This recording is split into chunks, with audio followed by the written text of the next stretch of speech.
এই যে টিয়া পাখি নিয়ে রাস্তায় রাস্তায় বসে, সিলেটে বসে টিয়া পাখি আর কতগুলো ইনভেলপ নিয়ে বসে, তারপরে টিয়া পাখি একটা ইনভেলপ ছোট করে নিয়ে আসলো, ওইটা খুললো, খুলে দেখা গেল যে সর্বনাশ। কি সর্বনাশ?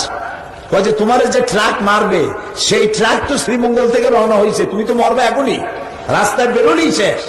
বাঁচার উপায় কি? এই যে মাদলি আছে, তাবিজ আছে, এই তাবিজ গলায় পড়ো, এই পাথর হাতে লাগাও, তোমার বিপদ দূর হয়ে যাবে। এক বুড়া বেচারা নাকি এরকম এক সকালবেলায় এক এই টিয়া পাখির সামনে গিয়ে বসছে, যে হাত গড়ি বলছে, মিয়া আমি তো এখনো বিসমিল্লাহ করিনি, আপনারা দিয়ে করি। কি বিসমিল্লাহ করবা? দেখি আপনার হাতে কোনো বিপদ টিপদ আছে নাকি, যদি বিপদ থাকে তাহলে কি হবে? কোনো চিন্তা নাই চাচা, আমার এই সুটকেসের মধ্যে বহুত তাবিজ, একটা তাবিজ দিয়ে দেবো, বিপদ দূর হয়ে যাবে। বুড়া তার হাতের ব্যাগটা থুইয়া ওর গালের উপরে 82 আনা ওজনের একটা থাপ্পড় লাগাইছে ভালো করে। লোকটি বলছে, আমারে মারলেন কেন? আমি তো আপনার কোনো খারাপ কথা বলিনি, আপনি দাড়ি পাকা মানুষ, এই থাপ্পড়ের জবাব আমিও দিতে পারতাম, দিলাম না, আপনি মুরব্বী বলে। আপনি আমারে মারলেন কেন? কয় মারি নাই তো, একটু টেস্ট করছি। কি টেস্ট করলেন? টেস্ট করলাম এই যে তুমি আমার হাত দেখে তুমি দেখবা যে কত বিপদ আছে, বিপদ থাকলে সেই বিপদ দূর করার মতো তাবিজ দিয়া তোমার সুটকেস ভরা। তা মিয়া ভাই, তুমি সকালবেলায় নিজের হাত দেখে আসো নাই? সকাল 8টার সময় একটা থাপ্পড় খাবা, এই তাবিজ গুলা তোমার ভিড়াইতে পারলো না কেন? তুমি রাস্তা রাস্তার পরের ভাগ্য গণনা করো, তাবিজ দিয়ে ভাগ্য ভালো বানাও, তুমি কেন নিজের ভাগ্য ভালো বানাই গুলশানে বাড়ি বানাইতে পারো না? এগুলি ফাঁকি ঝুঁকি। মানুষ অতীত ভুলে যায়, ভবিষ্যৎ জানেই না, আর বর্তমান সম্পর্কে সিদ্ধান্ত নিতে গিয়ে ভুল করে। এই হলো মানুষের জ্ঞানের সীমানা।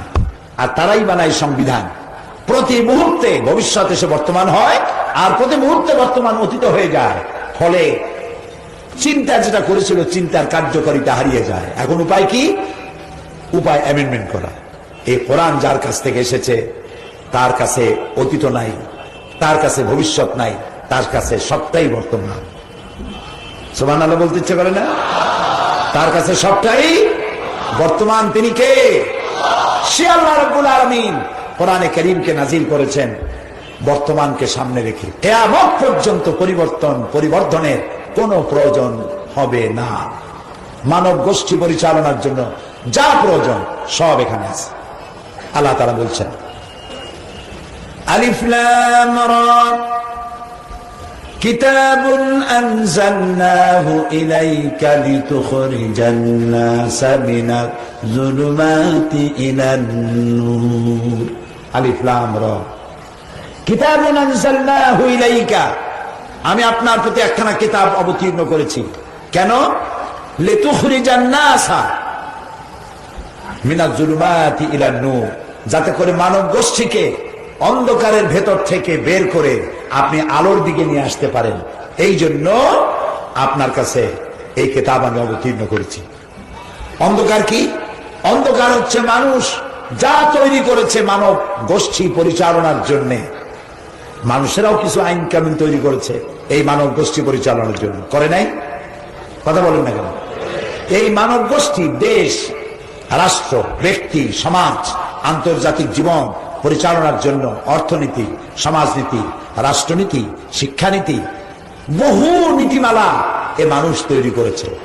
কিন্তু এর একটি নীতিমালাও পৃথিবীর মানুষের জন্য স্থায়ী কোনো কল্যাণ সাধন করতে পারে নাই। সমাজতন্ত্র পারে নাই। কমিউনিজম সমাজতন্ত্র যে দেশে তৈরি হয়েছিল সেই দেশেই ব্যর্থতার 100% গ্যারান্টি নিয়ে, 100% ব্যর্থতার গ্লানি নিয়ে আত্মহত্যা করে মরেছে তার নিজের জন্মভূমিতে। এখন এই সমাজতন্ত্র যে সব জায়গায় বেঁচে আছে, কিউবা, মঙ্গোলিয়া, চায়না, যে কয়টা জায়গা বেঁচে আছে সব বন্দুকের জোরে বেঁচে আছে। বন্দুক উঠায় নিক, পরের দিন সবাই ঝাড়ু দিয়া সব নদীর মধ্যে বাড়ায় দেবে। এই সমাজতন্ত্র রাখবে না। সুতরাং সমাজতন্ত্র ফেল করেছে। Communism fail, nationalism, capitalism, secularism, সমস্ত মতবাদগুলি ফেল করেছে। এগুলি সব অন্ধকার। মানুষের তৈরি করা এই মতগুলি কি? অন্ধকার। আর আল ইসলাম নূর, বলেন আল ইসলাম নূর। নূর মানে কি? আলো, লাইট। কোরআনে কারিমে জুলুমাত বলা হয়েছে। অন্ধকারকে আল্লাহ যখনই কোরআনে কারিমে এনেছেন তখন এক বচনে বলেন নাই, বহু বচনে বলেছেন। আর যখন আলোর কথা বলেছেন তখন বহু বচনে আনেন নাই, এক বচনে বলেছেন। কারণ আলোর রূপ একটা, অন্ধকারের রূপ হয় অনেক। এখন পরীক্ষা চলতেছে, আজকাল পরশু, আজকে বন্ধ ছিল, কালকে থেকে আবার পরীক্ষা শুরু হয়। পরীক্ষা চলছে না সারা দেশে? এই পরীক্ষায় অঙ্কের দিন যাদের অঙ্ক সঠিক হবে তাদের উত্তর করকম হবে? একরকম। আর যাদেরটা ভুল হবে নানান রকম হবে। সুতরাং পৃথিবীর অন্ধকারের অনেক রূপ। মানুষ তার নিজস্ব মন মস্তিষ্ক দিয়ে যত আইন এবং কানুন তৈরি করেছে সবগুলি মুখ থুবড়ে যার যার জায়গায় পড়ে গেছে। এগুলি অগ্রগতি হয় নাই, প্রগতি হয় নাই। ওরা নাম দেয় ওরা নাকি প্রগতিশীল। ওরা যদি হয় প্রগতিশীল তাহলে দুর্গতিশীল হবে কারা? চরম দুর্গতি সম্পন্ন।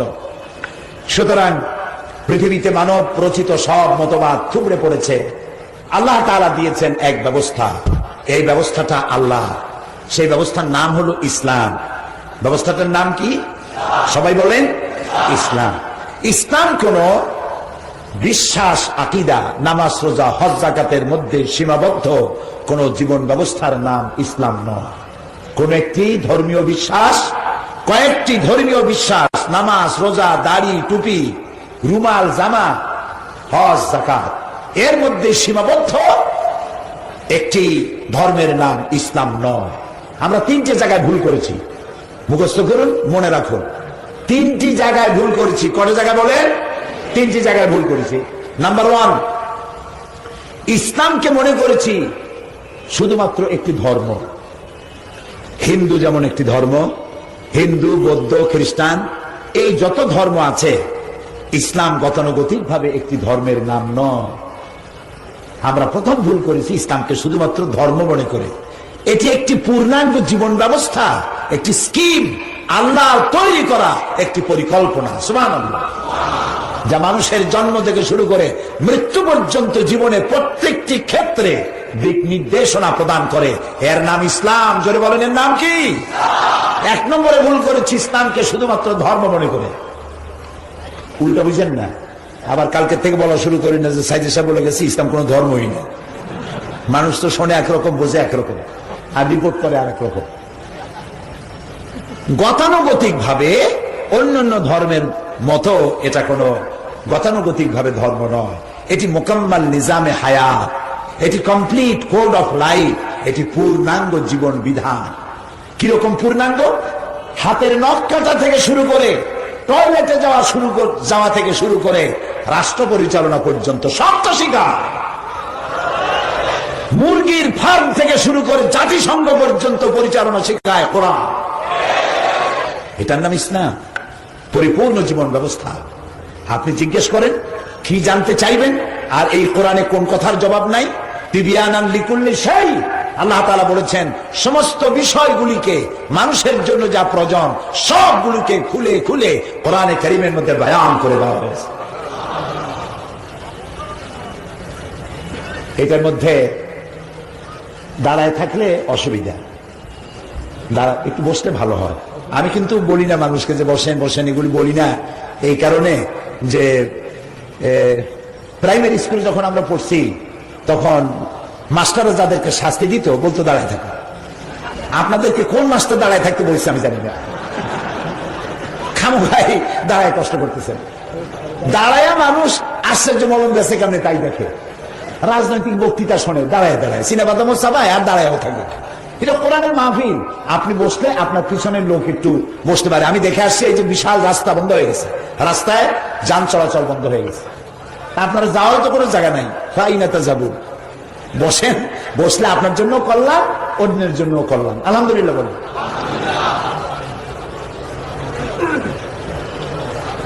আমি আপনাদের সামনে আসল কথা তো শুনে ফেলেছেন। হযরত মাওলানা সৈয়দ কামাল উদ্দিন জাফরি, আল্লাহ তার হায়াত দারাজ করেন, বলেন আমিন। আমি বাংলাদেশে যাদের ওয়াজ, যাদের বক্তৃতা সব থেকে বেশি পছন্দ করি, আমার উপরে তাসির হয়, তার এক নম্বরে আছেন উনি। আলহামদুলিল্লাহ, আসল ওয়াজ তো শুনেই ফেলেছেন। আমি একদম ভাঙ্গা ছেড়া মানুষ, ঢোলের বাড়ি বহু দূর থেকে শোনা যায়, মনে হয় ওর মধ্যে জানি কি আছে, এত যে আওয়াজ। পর্দাটা ফাইলে দেখা যাবে কিছুই নেই। আমি ওই রকমই বাংলাদেশের একটা মানুষ।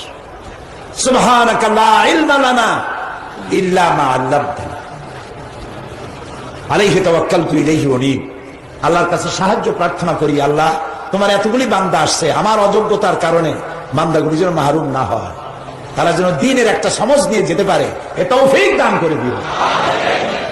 প্রিয় ভাই সব, এক নম্বরে ভুল করছি ইসলামকে শুধুমাত্র ধর্ম মনে করে। ইসলাম শুধুমাত্র কোন ধর্মের নাম নয়, এটি একটি পূর্ণাঙ্গ জীবন ব্যবস্থা। এই যে কোরআন, এটার নাম কি? এখানে ইতিহাস আছে, ইতিহাস, অতীত জাতিগুলির ইতিহাস লিপিবদ্ধ আছে কোরআনে কারীমের মধ্যে।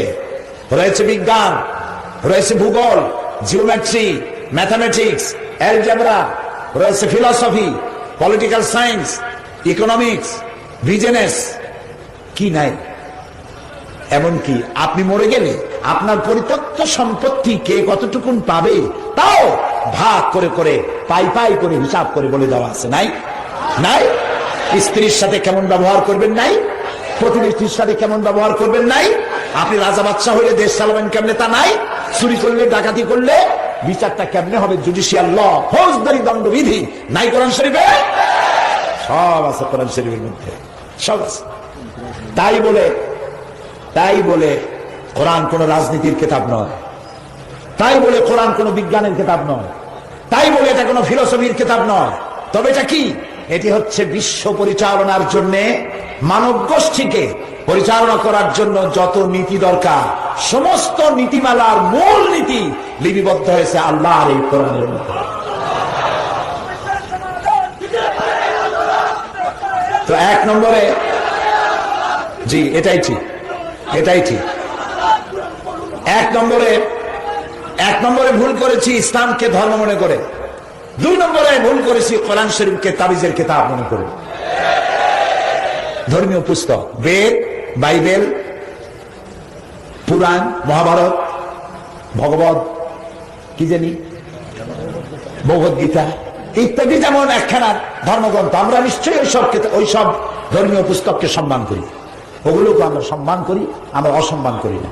কিন্তু আমার বক্তব্য হচ্ছে অন্যান্য ধর্মগ্রন্থের মতো এখানে শুধুমাত্র একখানি ধর্মীয় কিতাব নয়, এটি জীবন পরিচালনার স্কিম। দুনিয়ায় কেমনে শান্তি পাবেন আর আখিরাতে জাহান্নাম থেকে কেমনে মুক্তি পাবেন, সব কথা এখানে বিধৃত হয়েছে। তাহলে ভুল করছি কয়টা? একটা হলো ইসলামকে শুধু ধর্ম মনে করে, দুই নম্বরে কোরআনকে শুধু ধর্মীয় পুস্তক মনে করে। তাবিজ যারা দেখেন, আমি আপনাদের ভাত মারতে চাই না, আমি শুধু এইটুকুন কথা বলবো, বিনয়ের সাথে বলবো, তাবিজ দেখে আপনারা ইসলামের কোন উপকার করেন নাই, বরং খানিকটা ক্ষতি করছেন। কি ক্ষতি করেছেন বলবো? ক্ষতি যেটা হয়েছে সেটা হলো এই, সাধারণ মানুষের ধারণা হয়েছে মেয়ে যদি বিবাহ না হয়, বয়স বাড়তেছে, বিয়ে হয় না, কোরআন শরীফের কাছে গেলে তাবিজ পাওয়া যায়। পেটের অসুখ হয়েছে, ভালো হয় না, ওষুধও ভালো হয় না, এখান থেকে কিছু পরিচয় দিলে অথবা তাবিজ দেখলে পেটের ওষুধ ভালো হয়। মাথায় যন্ত্রণা, বউতে কথা শোনে না, স্বামীতে মারধর করে, তারপরে মেয়েকে জেনে ধরছে, খন্নি করছে, খন্নি বললেন এখানে, খন্নি করছে, এই সমস্ত তাবিজ পাওয়া যায়। এই তাবিজের জন্য কোরআনের কাছে আসলো, কিন্তু বিচার ফায়সালার জন্য কোরআনের কাছে আসলো না। কোরআন বিচার ফায়সালা দিতে পারে, কোরআন রাষ্ট্র পরিচালনা করতে পারে, কোরআন সব করতে পারে, এর মধ্যে সবটা আছে। সেইভাবে আমরা বুঝি নেই। এই জন্য আমরা যদি বলতাম, ভাই আসেন আপনি তেল নিয়ে আসছেন, পড়ে দেই, ফু দিয়ে দিই, পানি নিয়ে আসছেন, ফু দিয়ে দিই, হুজুরদের কাছে গেলেন কতগুলো কালো সুতো নিয়ে যায়, সুতাগুলোর উপরে ফু দেয়, গিরা দেয়, ফু দেয়, গিরা দেয়, এই রকমের এতগুলো সুতা বাচ্চার গলায় পড়ায় দেয়। বাচ্চারা যদি কথা বলতে পারতো তাহলে বলতো, মা এর থেকে তো তোমার পেটে ভালো ছিলাম, কি অপরাধ করলাম দুনিয়া আসার পর, গরু ছাগলের মতো এতগুলো দড়ি বেঁধে দিয়েছো আমার গলা। খামোখাই আলাইসাল্লাহু বিকাফিন আবদা, আল্লাহ তাআলা বলছেন আমি আমার বান্দার জন্য যথেষ্ট নই, তুমি গলায় গুলো ঝুলাও কেন? আল্লাহ যথেষ্ট নন? আপনারা বলেন অবশ্যই যথেষ্ট। তো কোরআন ভুল করেছি, কোরআনকে শুধুমাত্র একখানা ধর্মীয় কিতাব মনে করে। এটা শুধু ধর্মীয় কিতাব নয়, এটি পূর্ণাঙ্গ জীবন বিধানের সমস্ত মৌলিক নীতিমালাগুলি কোরআনে কারিমে আল্লাহ সব বলে দিয়েছেন। সুবহানাল্লাহ। তিন নম্বরে ভুল করেছি যেটা, সেটা হলো মুহাম্মদ সাল্লাল্লাহু আলাইহি সাল্লামকে শুধুমাত্র একজন ধর্মীয় নেতা মনে করেছি। তিনি শুধুমাত্র একজন ধর্মীয় নেতা নন। আপনার আমার হাত পায়ের নখ কাটা থেকে শুরু করে রাষ্ট্র পরিচালনা পর্যন্ত সব শিখাইছেন। দাঁত মাজা শিখাইছেন। দাঁত মাজা শিখান নাই? বলেন তো রাসূলের জীবনের শেষ কাজটা কি ছিল? দাঁত মাজা। এটা ছিল জীবনের শেষ কাজ। দাঁত মাজাও শিখাইছেন, নখ কাটা শিখাইছেন, অপ্রয়োজনীয় পশমগুলি চুলগুলি ফেলে দেওয়া, শরীর ক্লিন করা কেমনে করতে হয়, পায়খানায় কেমনে যাবেন, বেরোবেন কেমনে, মসজিদে কেমনে ঢুকবেন, কেমনে বেরোবেন। সামাইলে তিরমিজি পড়েন, কি এর নেতা ফেতা বলেন, তোমার নেতা আমার নেতা সাতানা তাই সব যেসব স্লোগান আপনারা দেন, এগুলোর কোনো দাম নয়।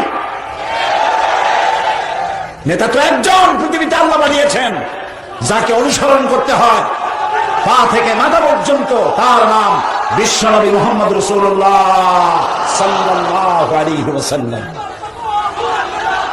শামাইলে তিরমিজি, জি জি ঠিক আছে, ঠিক আছে।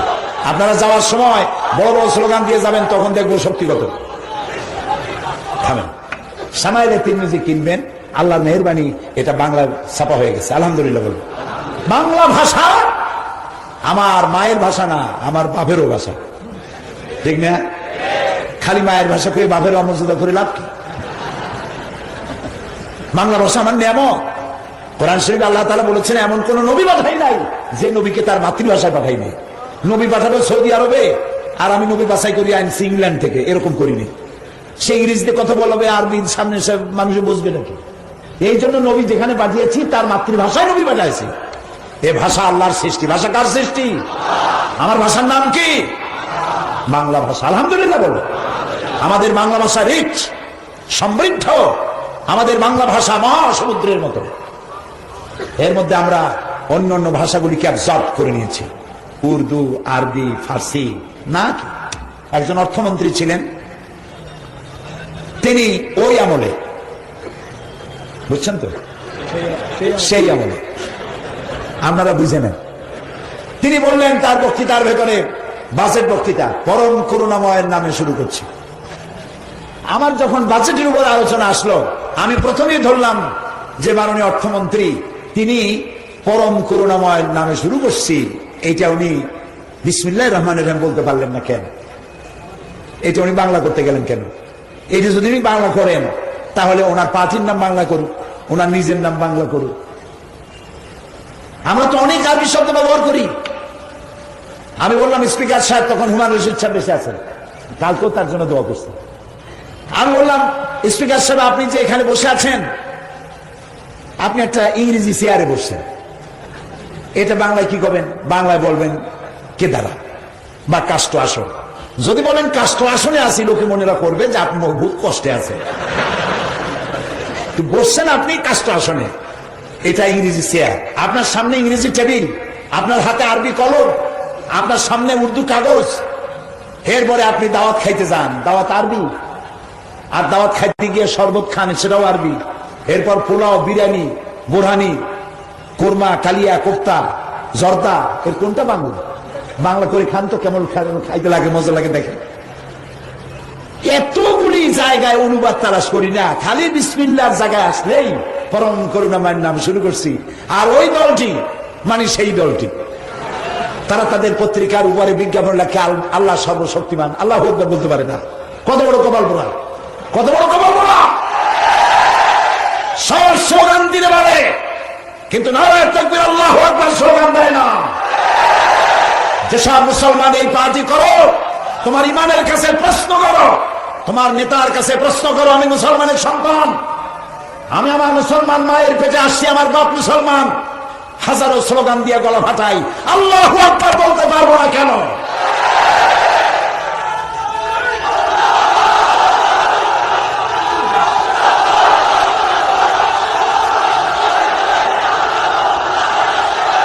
এই জন্য মাথায়, মুসলমানদের মাথায় কিছুটা হুশ জ্ঞান থাকা দরকার।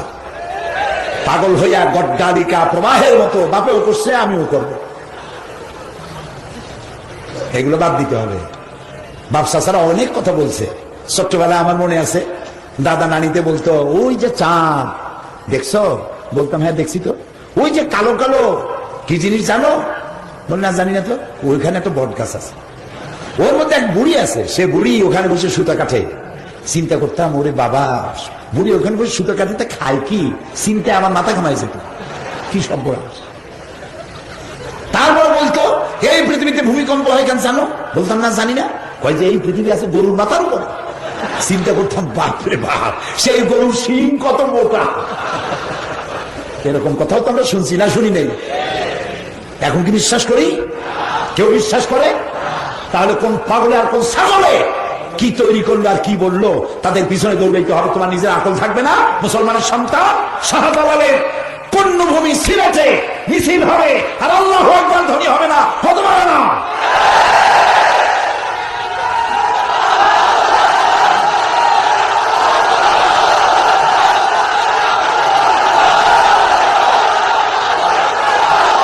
আল্লাহ রাব্বুল আলামিন, আল্লাহ রাব্বুল আলামিন আমাদেরকে কিতাব দিয়েছেন।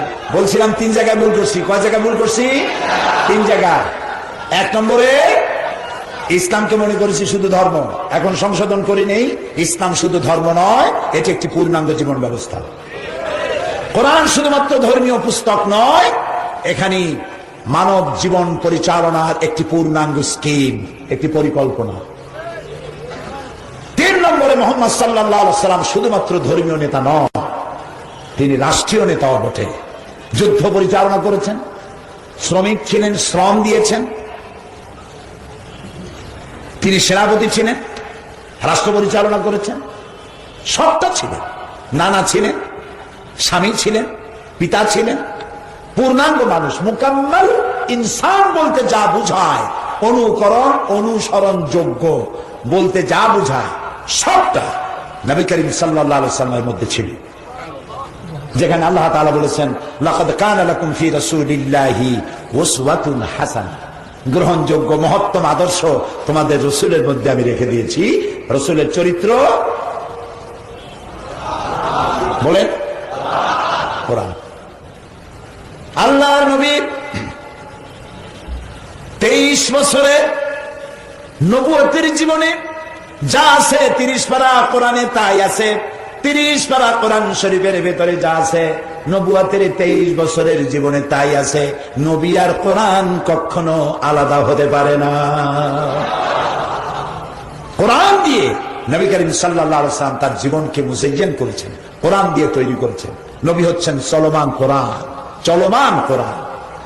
এ কোরআন তো হাঁটতে পারে না, কিন্তু নবী ছিলেন এমন কোরআন যে হাঁটতে পারে। এ কোরআন কথা বলতে পারে না, নবী ছিলেন এমন কোরআন যে কথা বলতে পারে। এ কোরআন নিজের রং দেখাতে পারে না, রাসূল ছিলেন সেই কোরআন যে কোরআনের রং দেখায় দিত।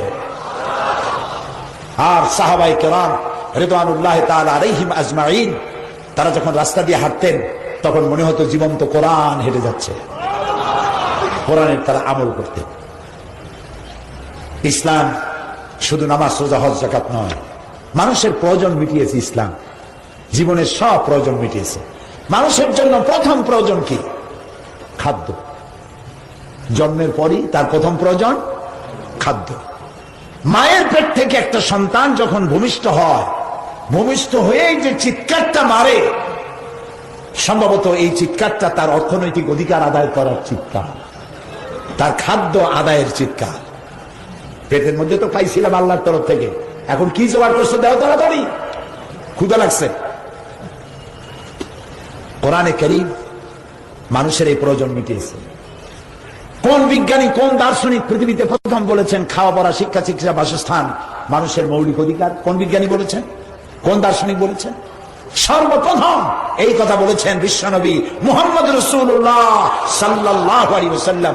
তিনি শুধু মুসলমানের কথা বলেননি, তিনি বলেছেন প্রত্যেকটি বনি আদম, প্রত্যেকটি মানব সন্তানের জন্য 5টি জিনিস ফান্ডামেন্টাল রাইটস, মৌলিক অধিকার: খাদ্য, বস্ত্র, শিক্ষা, চিকিৎসা, বাসস্থান। এই 5টি তার অধিকার। এই অধিকারের গ্যারান্টি দিতে হবে। রাসূলুল্লাহ সর্বপ্রথম পৃথিবীতে বলেছেন। সুবহানাল্লাহ। এখন দেখুন আপনার প্রয়োজন কোরআন কিভাবে মিটাচ্ছে। শুরু হয়েছে কোরআন, একদম শুরুতেই আপনার প্রয়োজন মিটানো হয়েছে।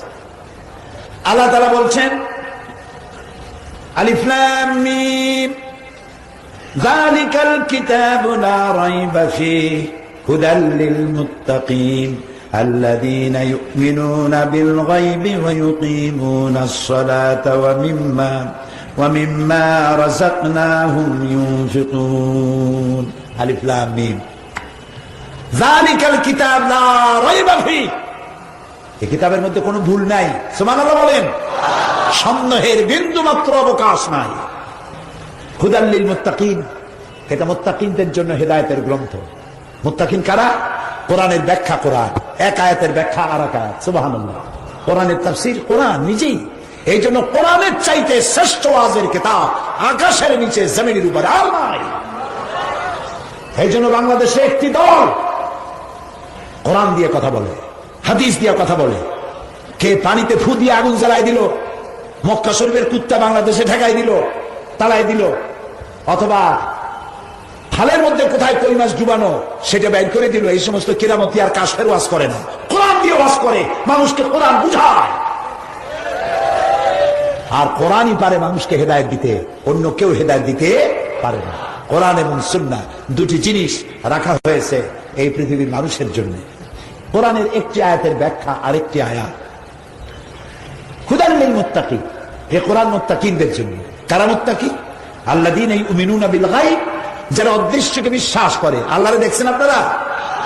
আর যারা জবাব দিলেন না, আল্লাহরে দেখছি, বেহেশত দেখেছি, ফেরেশতা দেখেছি, জাহান্নাম দেখেছি, পুলসিরাত দেখেছি, কবরে কি হয় দেখছি, কিচ্ছু দেখি নাই।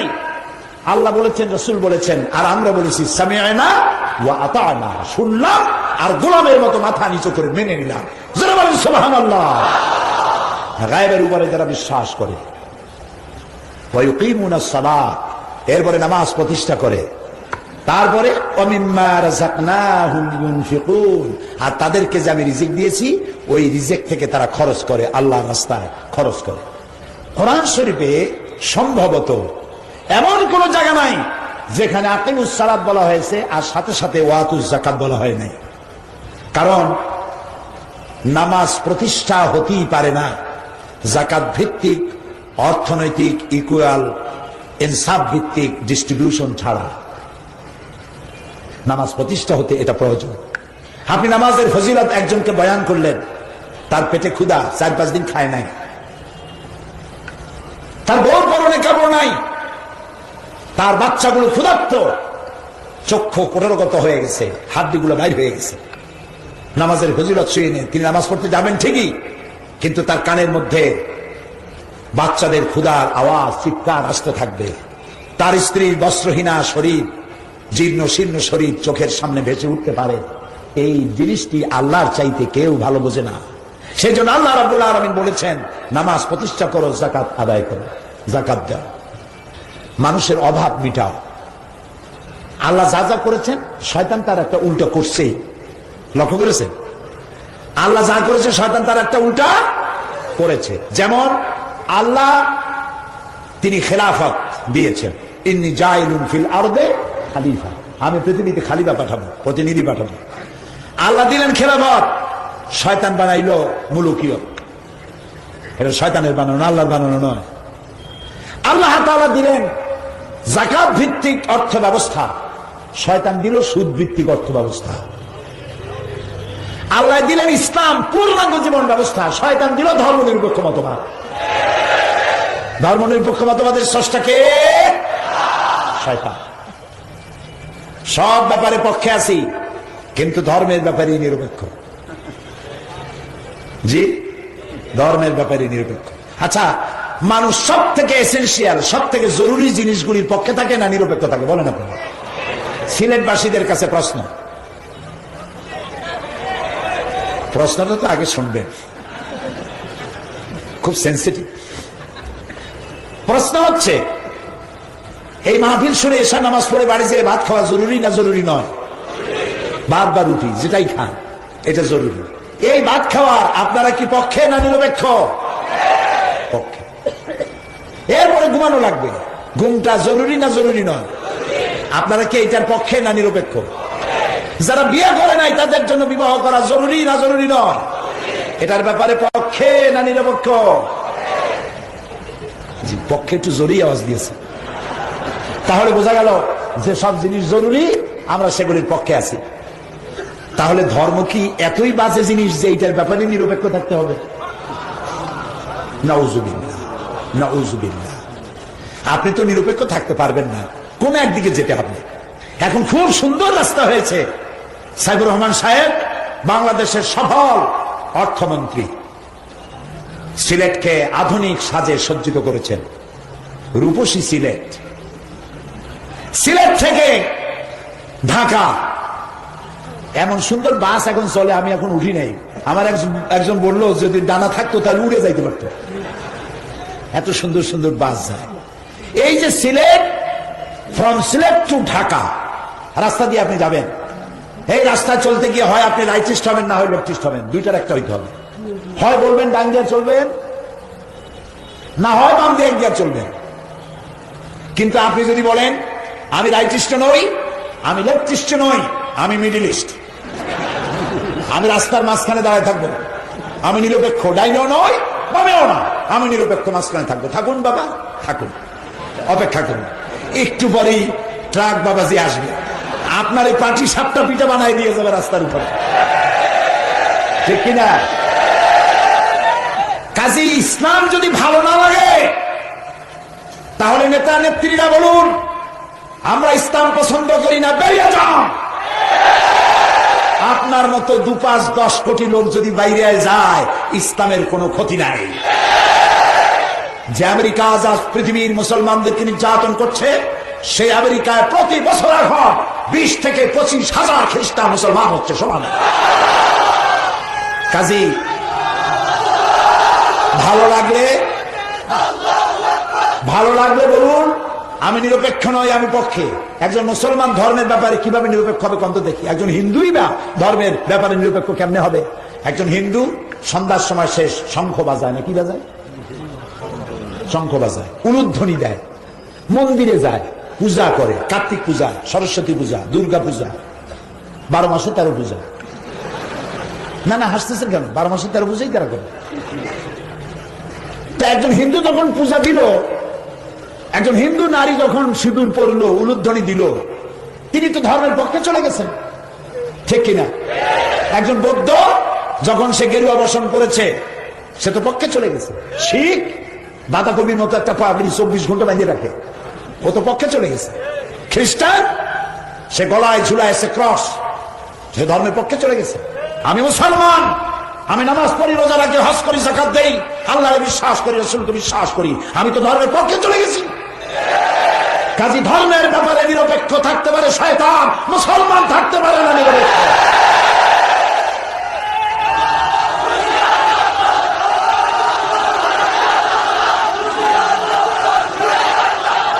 ধর্মের ব্যাপারে আপনাকে পক্ষে থাকতে হবে। আসেন, আরো কথা আছে, আরো কথা আছে।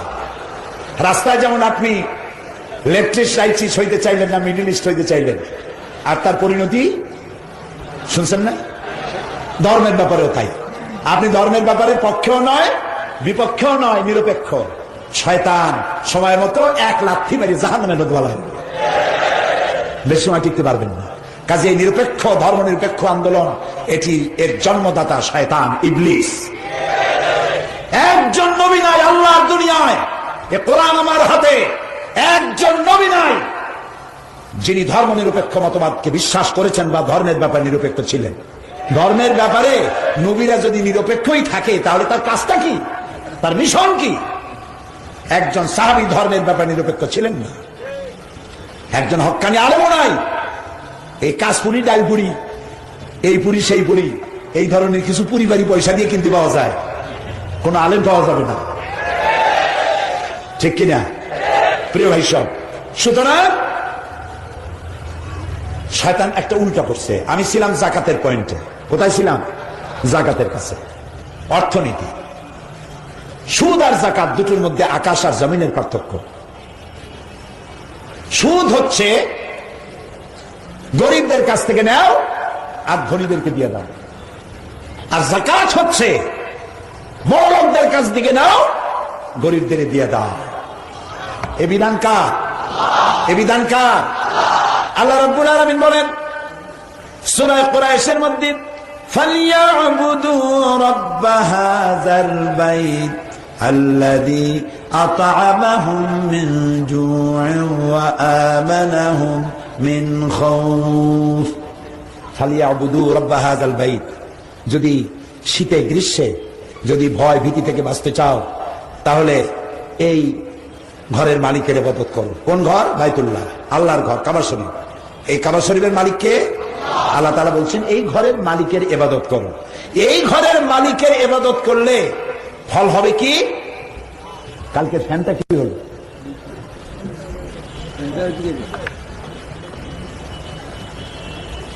মালিকের ইবাদত করলে কি হবে? মালিকের ইবাদত করলে পরে ক্ষুধার সময় খাবার পাবা। সুবহানাল্লাহ বলে। কে বলতেছে? আরে ভাই কথা কন না কেন? আমি কি গল্প গুজব শোনাইতেছি? কার কথা শোনাচ্ছি? আল্লাহর কথা শোনাচ্ছি। ফালিয়াবুদু রাব্ব হাযাল বাইত আল্লাযী আত'আমাহুম মিন জু'। তুমি যখন ক্ষুধার্ত থাকবে তখন ক্ষুধার সময় খাবার দেবে কে? আল্লাহ। এই ঘরের মালিকের ইবাদত করো। ওয়া আমানাহুম মিন খাউফ, আর যখন ভীতি হবে ভীতির সময় নিরাপত্তা প্রদান করবেন আল্লাহ তাআলা, তার ইবাদত করেন, খাইতে দিবেন। এই যাকাত, আমাদের দেশে যাকাতের সঠিক কালেকশন হয় না। যাকাতের কালেকশন সিলেটে কেমনে হয় আমি জানি না, আদায়টা ঢাকারটা জানি। সেখানে বড় লোকেরা যাকাতের শাড়ি পাওয়া যায়, লুঙ্গি পাওয়া যায়, ঈদের 4-5 দিন আগে পত্র পত্রিকায় আসে। মানে সব থেকে পচা শাড়ি, সব থেকে পচা লুঙ্গি, এগুলি হলো যাকাতের শাড়ি, যাকাতের লুঙ্গি। আর আল্লাহ তাআলা বলেছেন লান তানালুল বিররা হাত্তা তুনফিকু মিম্মা তুহিব্বুন। আল্লাহর রাস্তায় ওইটাই খরচ করো যেটা তুমি পছন্দ করো।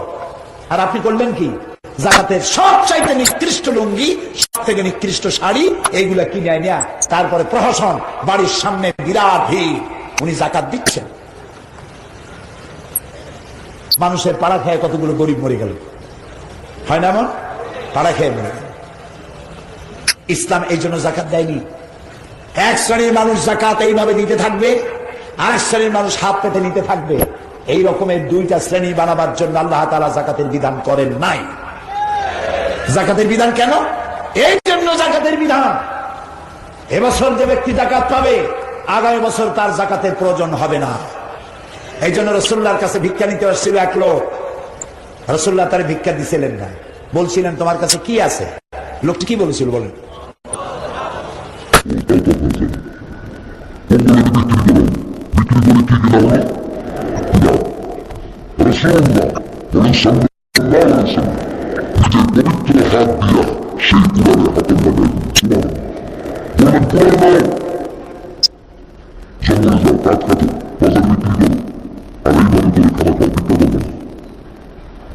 কিছুকাল পর সেই লোক এসে বলছে আসসালামু আলাইকা ইয়া রাসূলুল্লাহ, হুজুর আমার চিনছেন? আমি সেই ভিক্ষু, ভিক্ষা চাইতে আসছিলাম, আপনি বাড়ি তুলে দিয়েছিলেন। আমি কাঠ কেটে বাজারে বিক্রি করে করে সংসার পরিচালনা করে আমার কাছে এখন যাকাত দেওয়ার মতো অর্থ জমা হয়ে গেছে। এটার নাম যাকাত। আমরা কি করতেছি? শাড়ি আর লুঙ্গির নাম যাকাত নয়।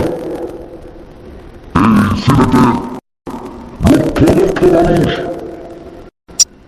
ইংল্যান্ডে থাকেন, ইউরোপিয়ান দেশগুলিতে থাকেন, আমেরিকায় থাকেন, যেখানে যাকাত দেওয়া যায়, এরকম লোক বলছে।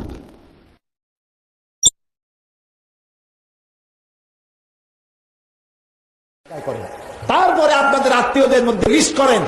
আল্লাহ তাআলা বলেছেন ওয়াতিজাল কুরবা হাক্কাহু, নিকটবর্তী আত্মীয় স্বজনকে আগে দাও। সুবহানাল্লাহ।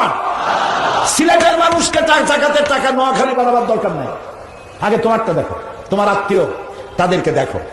একটা লিস্ট করেন কার কার আত্মীয় আছে, মেয়ে লোক পুরুষ লোক। একটা যুবক, শিক্ষিত যুবক,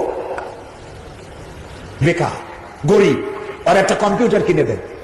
একটা কম্পিউটার কিনে অথবা একটা ফটোকপিয়ার মেশিন কিনে দেন, কোর্টের সামনে বসায় দেন। সে ফটোকপি করে করে তার সংসার চালাইতে পারবে নাকি পারবে না?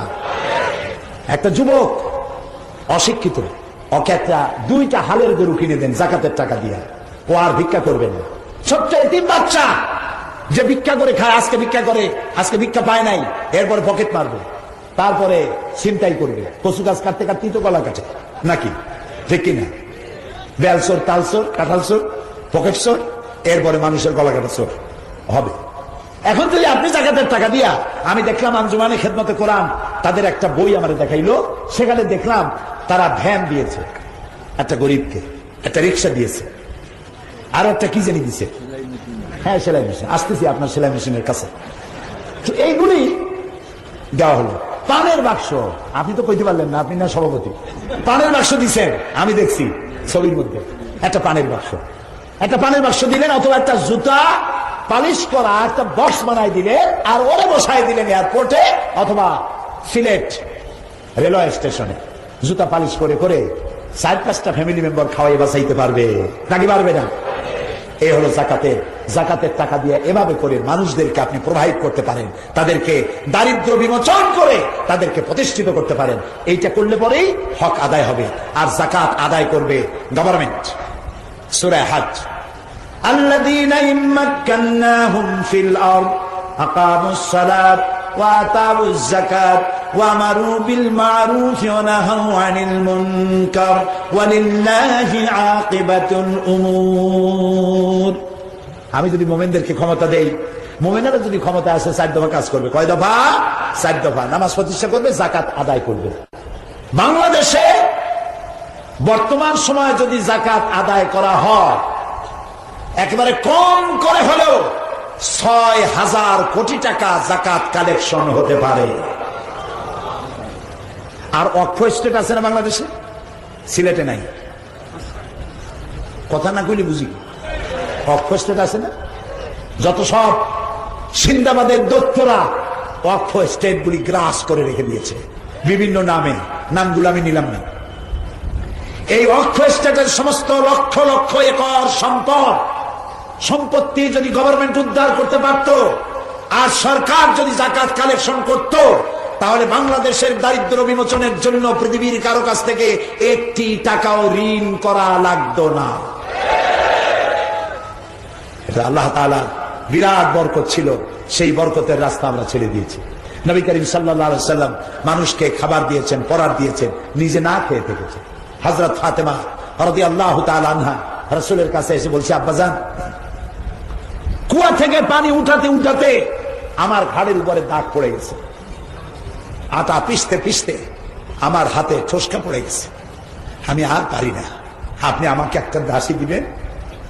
রাসূলুল্লাহ বললেন, মা, আমি তোমাকে কিভাবে দাসী দেব? আমি তো এখন অমুক অমুক গোত্রের খাবার পৌঁছাইতে পারি নাই, মা, আমি তোমার দাসী দিতে পারবো না।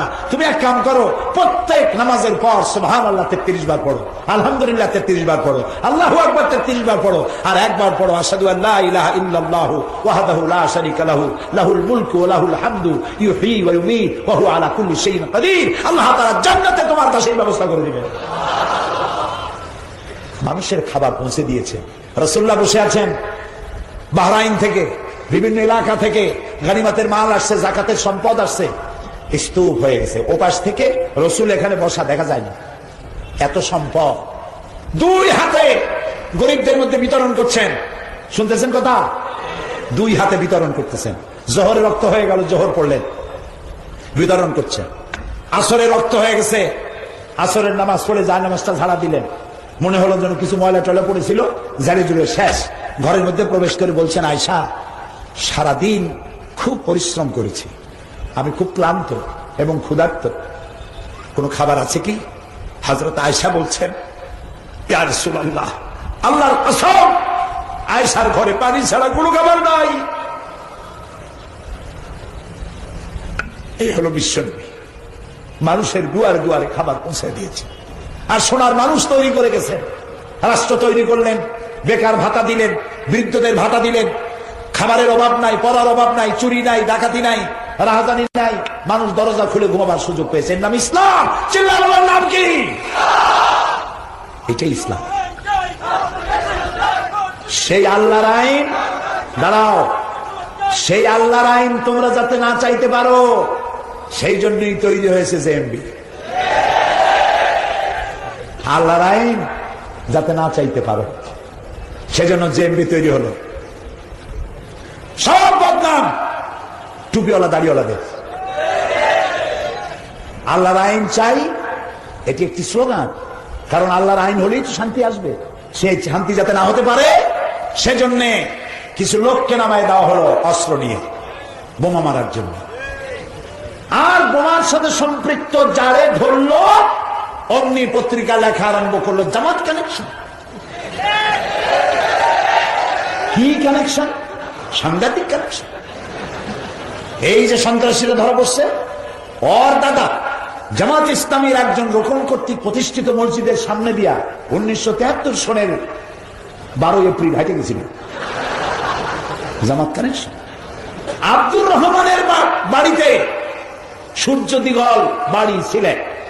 আব্দুর রহমান যেখানে ছিল সেখানে গোলাম আজমের নামাজ শিক্ষা পাওয়া গেছে। মারাত্মক। এর থেকে বিপজ্জনক আর কি হবে?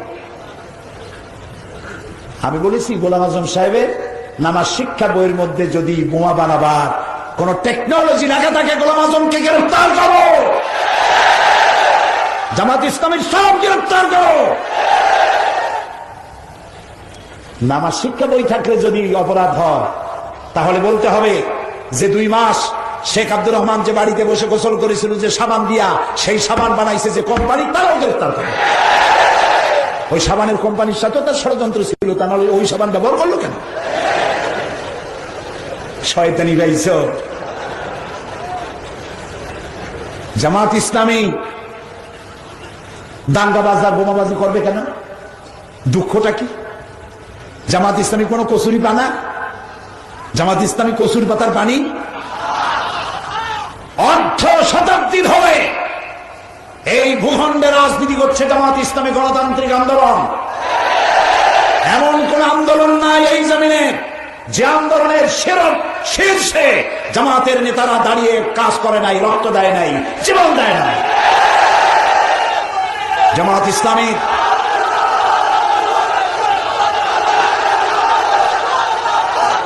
প্রত্যেকটি নির্বাচনে জামাত ইসলামী নির্বাচন করে, প্রত্যেকটি স্থানীয় নির্বাচন এবং জাতীয় নির্বাচন, সব নির্বাচনে জামাত অংশগ্রহণ করে। জামাত গণতন্ত্রে বিশ্বাসী এবং নির্বাচন করে পার্লামেন্টে তাদের সম্মান সূচক অবস্থান আছে, তাদের মন্ত্রী আছে। এই মন্ত্রীরা যখন বিদায় হবে সিসিটিভি দিয়ে মাইক্রোস্কোপ যন্ত্র দিয়ে তালাশ করে দেখবে একটা পয়সা তহবিল তসরুফ আত্মীয়করণ দুর্নীতি স্বজন প্রীতি আছে নাকি দেখো।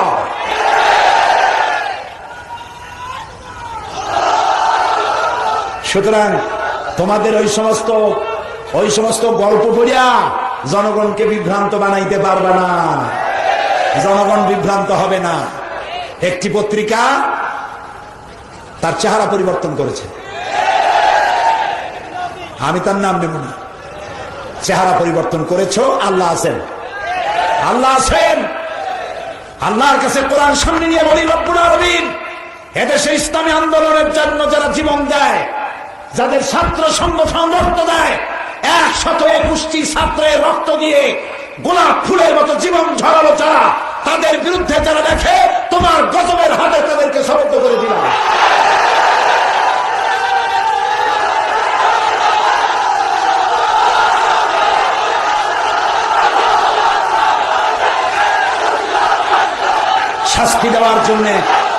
শাস্তি দেওয়ার জন্য আল্লাহ যথেষ্ট।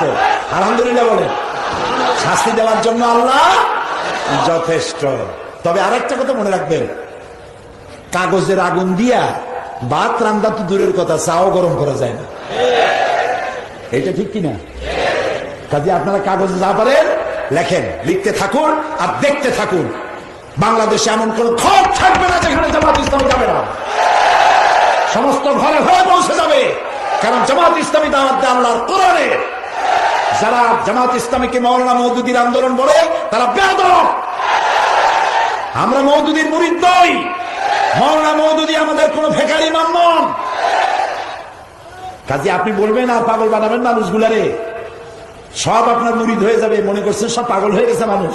এত সহজ নয় প্রিয় ভাই। সব উচিত ছিল সরকার এত বড় সাফল্য, র্যাবের এত বড় সাফল্য, প্রাণ ভরে দোয়া করুন র্যাবের জন্য।